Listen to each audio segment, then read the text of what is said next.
Ana, Eva, Tjaša, Zo, Max, Miha, Anže in Luka so devetošolci zdaj dokaj svežo izkušnjo pisanja nacionalnega preverjanja znanja, odločanja o vpisu v srednjo šolo in zbiranju točk za ta vpis. Mi smo zdaj prva generacija, ki se nam štejejo tudi te NPZ-ji za vpis pa uni formuli.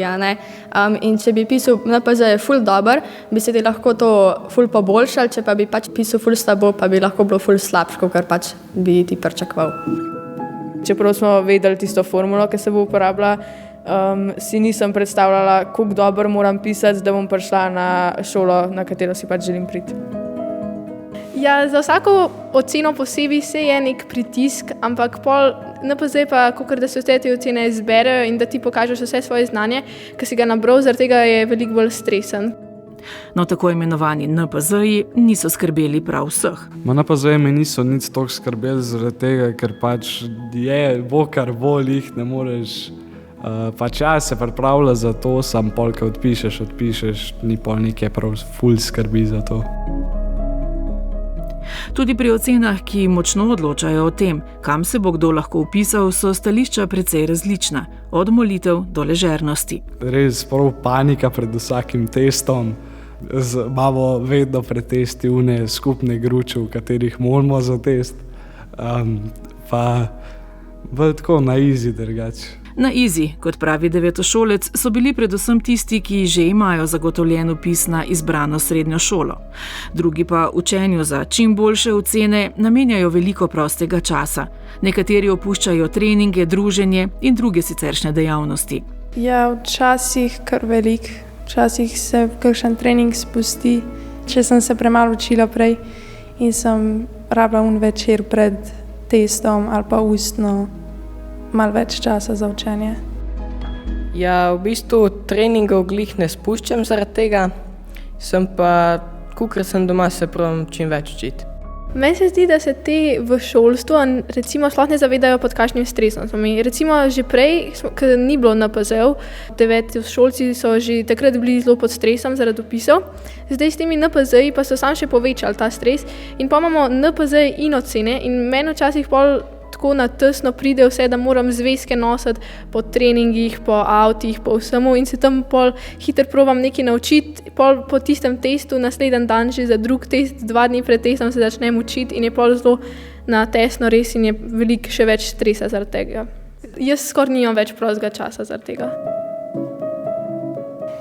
Ja, prideš v šolo, si že cel dan pod stresom, že kakšen večer prej, zaradi tega, ker razmišljaš, kakšen bo test ali pa kako me bo sprašvala. Včasih stremenje za čim boljšimi ocenami ni le posledica zbiranja točk za vpis, pač pa predvsem posledica pričakovanj staršev in okolice. Mislim, zahtevajo, da kar imam dobre ocene.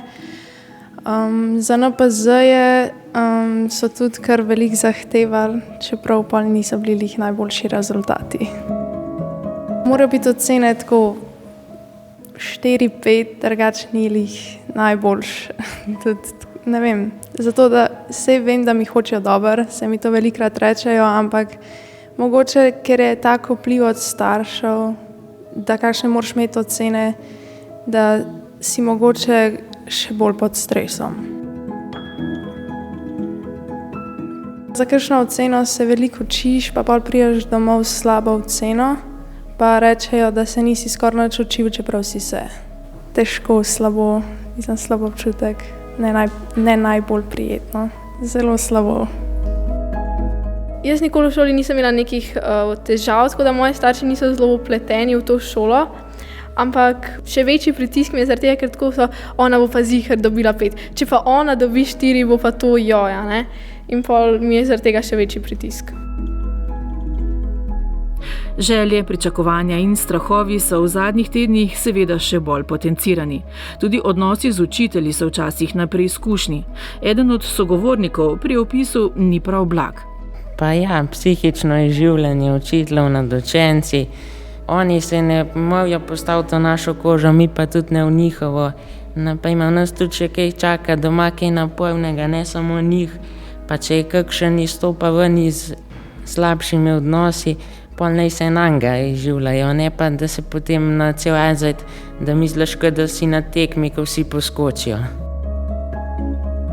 bolj slabo, če imaš na primer glih ustno spraševanje ali pa kakšen govorni nastop, pol te pa glih pred govornim nastopom učiteljica nadeja, ali pa na primer, da imaš pol kakšne težave, da moraš iti še k zdravniku, da imaš pol kakšno diagnozo stres, pa te špika v trebuhu, pa pol tudi kdaj manjkaš, pol ti pa učitelj, okej.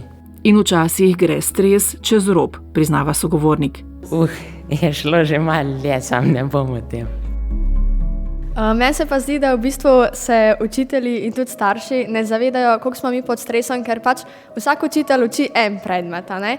Mi pa imamo v bistvu več kot 10 predmetov, ki se jih moramo nekako naenkrat naučiti. Še posebej zdaj, ko se pač ocene zaključujejo in umajo, so vsi testi in vsa spraševanja in se moramo pač več predmetov tudi, imamo v bistvu en test na dan, še spraševanja so vmes, še kakšen drug test prej in v bistvu pa je samo vsega preveč. Še toliko bolj, če imajo otroci veliko stresa tudi doma, kar jih v šoli, kot pravijo učenci, pogosto ne zanima prav zelo oziroma ne tako, kot sami pričakujejo. Imam očija, ki ima raka in je imel oktobra operacijo in v bistvu meni je bilo takrat že tako ful težko, ker je bila operacija zelo zakomplicirana in vsi v šoli so, v bistvu, kar se tiče učiteljic, razredničarke, ja, mi bomo ful te pomagali, vsi bomo s tabo, no, na koncu nobenega ne zanima, kakšna je tvoja situacija, vse zanima ocene, koliko si v šoli, ker naprimer jaz sem takrat cel september in oktober manjkala in nobenega ni zanimalo, kako sem jaz bila, vse je pa zanimalo, koliko imam ocen pridobljenih, pa koliko sem manjkala v šoli. Mladi sogovorniki priznavajo, da je stiske težko komu zaupati. Ja, pač nekaj skrbi ne poveš nobenemu in jih premlevaš sam, a kakšne stvari pa poveš mogoče tako kakšni osebi, kaj res zaupaš. Naprimer, kakšnemu družinskemu članu, sestri, če ji zaupaš, ali pa kakšnemu prijatelju, prijateljici. In priznavajo, da stiske ostajajo skrite, neopazne in neopažene. Včasih žal tudi takrat, ko bi nekdo v stiski potreboval strokovno pomoč. To, da je pač nekdo žalosten ali pa da, depresiven, naprimer, ker pač veliko ljudi je, tudi naše starosti nažalost, da se to ne vidi vedno pri obnašanju. Ja, velikrat se, ampak bi rekla, da tudi jaz sem poznala eno punco, ki je naredila samomor, ampak ona je bila najbolj vesela, prijazna pa pozitivna oseba, ki sem jo jaz pač poznala, vsaj tako sem mislila, ne?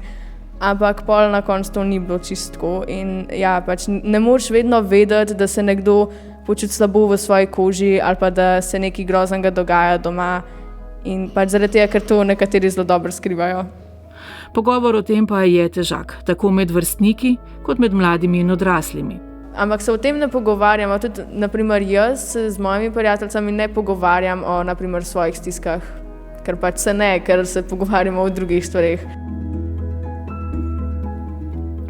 Čas zaključevanja osnovne šole, trepetanja za vpis v želeno srednjo šolo ali pa neodločnosti, katero šolo sploh izbrati, je bil letos še nekoliko težji zaradi dodatne teže, ki jo prinaša pisanje nacionalnega preverjanja znanja. Pomočnica ravnateljice in tudi sama učiteljica na osnovni šoli Dobrova, Ksenija Pišljar, ob koncu dodaja še nekaj misli in opažanj. Otroci so si med sabo različni. Nekateri izrazijo te svoje stiske, drugi pa ne. In naša naloga je v bistvu, da opazimo tudi tiste, ki ne izražajo direktno stiske, ki ne pridejo povedati, ampak na nek drug način pokažejo, da jim ni okej. Naprimer se zaprejo vase, manjkajo takrat, ko bi mogli biti ocenjeni. Tudi starši, kakšni poročajo, da ne vejo, kako pristopati do svojega mladostnika. Tudi starši so lahko zaradi tega v stiski. Vsi si želijo najbolj za svoje otroke, ampak na drugi strani pa otroci mnogokrat pravijo, da to čutijo kot pritisk, ne kot neka podpora in kot to, da bi imeli več možnosti za nadaljnje izobraževanje, ampak da morajo imeti boljše ocene, da se bolj pripravijo, da so še boljši, odraža se to pa samo na tistem rezultatu, ki je v bistvu na koncu številka, torej ocena. In vse se vse bolj vrti le še okoli ocen. Fokus na ocene je ogromen. Tudi starši so bili v stiski, ker niso vedeli, kakšen bo rezultat, glede na to, da so prva generacija, ki se šteje na PZ. Ampak po drugi strani vidim, da se sekirajo na zalogo, če po domače povem. Namreč otroci so razigrani, mnogi se ne bi tako zelo obremenjevali s tem, pa te obremenitve prevzamejo od staršev. To je neka dinamika, ko starši hočemo za svoje otroke najboljš, na drugi strani učitelji hočemo, da so čim boljš ocenjeni, oni so pa samo tisti, ki se pač morajo naučiti, morajo dobiti čim boljšo oceno, ampak ne čutijo pa nekega notranjega momenta, ki bi rekel, joj, jaz si sam želim dobiti dobro oceno, ker želim znati, ker želim priti na neko šolo, da bom uspešen. Tega pa nimajo tako zelo ponotranjenega. Nekateri ja, ampak manjše število je takih, ki si sami želijo biti zelo uspešni. Ja, s to dramo okrog ocen jim ne delamo nič dobrega. V bistvu s tem svojo stisko prenašamo na otroke in s tem lahko tudi povzročimo, da se potem naprej ne počutijo dobro. Lahko tudi izzovemo kakšno duševno stisko, velik porast depresij. Pričakovanja staršev so kar v ospredju, kar zelo. Nekateri starši se zavedajo, podprejo otroke ne glede na to, kaj se odločijo in ne glede na ocene. Kar nekaj je pa tudi takih staršev, ki v bistvu želijo, da se otrok vpiše na šolo, ki je njim všeč, mogoče tudi na šolo, kjer imajo kasneje več možnosti, da bojo šli lahko potem na dobro fakulteto. Ni nujno pa, da se otrok to želi. Ja, zagotovo hočejo samo dobro za njega, ampak v resnici moramo vseeno otroke pustiti, da se odločijo sami. Konec koncev nič ni izgubljenega. Tudi potem, ko bojo na srednji šoli, če se odločijo za spremembo programa, imajo še vse možnosti odprte. Ni tako, da se stvari ustavijo, če ne greš na gimnazijo. Ni tako, da ne moreš nekaj drugega početi v življenju, če greš na nek program, ki mogoče ti ne ustreza popolnoma. Vedno je možnost najti neko pot. In to se mi zdi, da se mogoče premalo zavedajo, ko se odločajo za srednjo šolo. In kaj bi otroci v tem kaotičnem trenutku o precej pomembni življenjski prelomnici najbolj potrebovali? Ksenija Pišljar. V bistvu starši in učitelji se moramo zavedati, da je izobraževanje pomembno, ampak da to ni edina stvar v življenju. Da je pomembno, da se z njim čim več pogovarjamo. Konec koncev ne to, da mi njim razlagamo, kaj je prav, ampak da jih poslušamo. To je prva stvar in najpomembnejša stvar v življenju nekega, 14, 15, 16-letnika. Pa tudi, če smo samo tiho, da sedimo in si vzamemo čas in jih poslušamo.